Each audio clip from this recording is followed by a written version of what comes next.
जय गुरु जी संगत जी। शुक्राना गुरु जी का कि उन्होंने मुझे से मौका दिया है ये सत्संग शेयर करने का, जो कि अचल पाल जी का है दिल्ली से। संगत जी, किसी ने भी अगर अपना सत्संग शेयर करना है तो नीचे दिए हुए नंबर पर, डिस्क्रिप्शन में दिए हुए नंबर पे शेयर कर सकता है। ये एक सत्संग है जिसमें एक अधिकारी को पुनः वाणी की प्राप्ति हुई। संगत जी, पूरा सत्संग सुनिएगा। दिसंबर 1999 का शीतकाल मेरे लिए एक अति भयानक समाचार लेकर आया था। धीरे धीरे मेरी आवाज़ कम होती जा रही थी और थोड़े से शब्दों के उच्चारण के लिए भी मुझे विशेष प्रयास करना पड़ रहा था। कर्ण, नासिका और कंठ विशेषज्ञ से मिलने के पश्चात ये लग रहा था कि दिल्ली की यह ऋतु और धुंध निरादन होते हुए भी और भी प्रतिकूल होने वाली थी। विस्तृत जांच पड़ताल के पश्चात विशेषज्ञों ने शल्य क्रिया का परामर्श दिया, जो सर गंगाराम चिकित्सालय में करी गई। मेरे बियोप्सी का परिणाम आने पर हमारी आशंका की पुष्टि हो गई। कंठ में मेरी सूजन असाध्य, प्राण घातक कर्कट रोग बन चुका था। जब मेरी वाणी विकृत होने लगी, उसके मात्र 2 मास पश्चात मैं जैसे नर्क में पहुंच गया था और इसका कारण समझ पाने में असमर्थ था। मैं सिगरेट, मद्य, तंबाकू या पान का सेवन नहीं करता था, पर ईश्वर ही पालक है। अपनी शल्य क्रिया के पश्चात 3 सप्ताह के विश्राम काल में, जिसमें मुझे कुछ भी बोलने की मनाही थी, मैं गुरुजी के शरण में रहा। मैं और मेरी पत्नी, हम दोनों गुरुजी के पास मेरी दुर्दशा की अवस्था में पहुंचे थे। किंतु उससे पहले एक और परीक्षा देनी थी।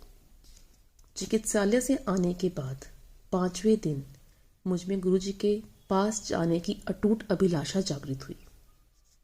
संयोग से उस दिन अत्यधिक वर्षा हो रही थी। मेरे परिवार के सदस्यों ने मुझे किसी और दिन जाने की सलाह दी, पर मैं नहीं माना। मेरा मन पक्का हो चुका था। मेरे अंदर उसी दिन जाने की आवाज उठ रही थी। एम्पायर स्टेट में गुरुजी के स्थान तक चलते हुए एक अद्भुत सुख का आभास हुआ। गुरुजी अपने रंगीन लंबे लबादे में अपने स्थान पर आसीन थे।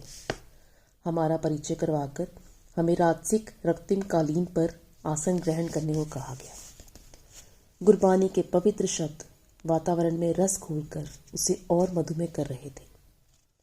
एक स्नेह में किंतु ओजस्वी ऊर्जा पूरे कमरे में फैली हुई थी। कुछ समय पश्चात चाय प्रसाद वितरित हुआ। उसके एकदम बाद गुरुजी ने हमें बुलाया और मेरी घबराई हुई पत्नी को कहा, जा तेरे हस्बैंड को 50% ठीक कर दिता, टेस्ट फिर करा ले। उस समय ये विश्वास करना सरल नहीं था और वह असाध्य रोग ठीक हो गया था, पर हमने गुरुजी की सलाह मानी।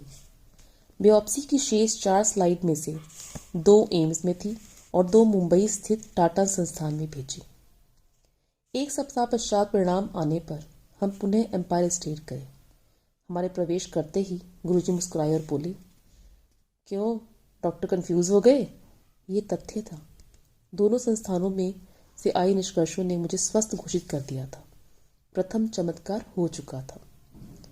उसके पश्चात चिकित्सकों ने रोग लक्षण प्रयोगशाला के निर्णयों की अवहेलना न कर उपचार पूरा कराने को कहा। मैंने निश्चित कर लिया था कि अब कोई भी उपचार गुरुजी के कथन अनुसार ही होगा। आगे यह गुरुजी ने मुझे मिर्चों से भरा हुआ लंगर खाने को कहा। चिकित्सकों के अनुसार, जिन्होंने मुझे केवल उबला हुआ खाना खाने के निर्देश दिए थे, मिर्चें निषिद्ध थी। गुरुजी ने मुझसे उच्चारण भी करवाया और घोषित कर दिया कि मैं पूर्णतः स्वस्थ हूँ। गुरुजी के परामर्श पर मैं विकिरण चिकित्सा करवाता रहा, परंतु मुझ पर कोई दुष्प्रभाव नहीं पड़ा। मुझे कभी कोई उबकाई नहीं हुई। मेरा हीमोग्लोबिन सदा सामान्य से ऊपर रहा। एकमात्र औषधि, यदि इसे ऐसा कह सके, तो गुरुजी द्वारा अभिमंत्रित ताम्र लोटे में जल भरकर पीने की रही। इस क्रिया में पूरी रात्रि जल भरकर रखने के पश्चात प्रातःकाल आधा पीकर शेष में स्नान करना था। इस अति साधारण क्रिया पद्धति से मैं पूर्ण स्वस्थ हो गया। नव जीवन के लिए मेरा ऐसा चमत्कारिक परिवर्तन रहा है, ये सिद्ध करने के लिए मेरी 2 बेटियां और पत्नी है। धन्य है गुरुजी, धन्य है गुरुजी। जय गुरुजी, शुक्राना गुरुजी। और कोई भी गलती हो गई हो तो मुझे माफ़ कीजिएगा संकट जी। गुरुजी जैसे ही गुरुजी ने जो बुलवाना था, जब भी कुछ सोचो कि सत्संग ये किया जाए वो किया जाए, आज अजलपाल जी का सत्संग शेयर होना था तो गुरुजी ने वही करवाया। जय गुरुजी, शुक्राना गुरुजी। सारी संगत को, सारी साथ संगत को जय गुरुजी। गुरुजी करे सबकी अरदासें पूरी हों, गुरुजी सबके साथ रहें, हमेशा गुरुजी अपने चरण कमलों में हमें रखें। जय गुरुजी।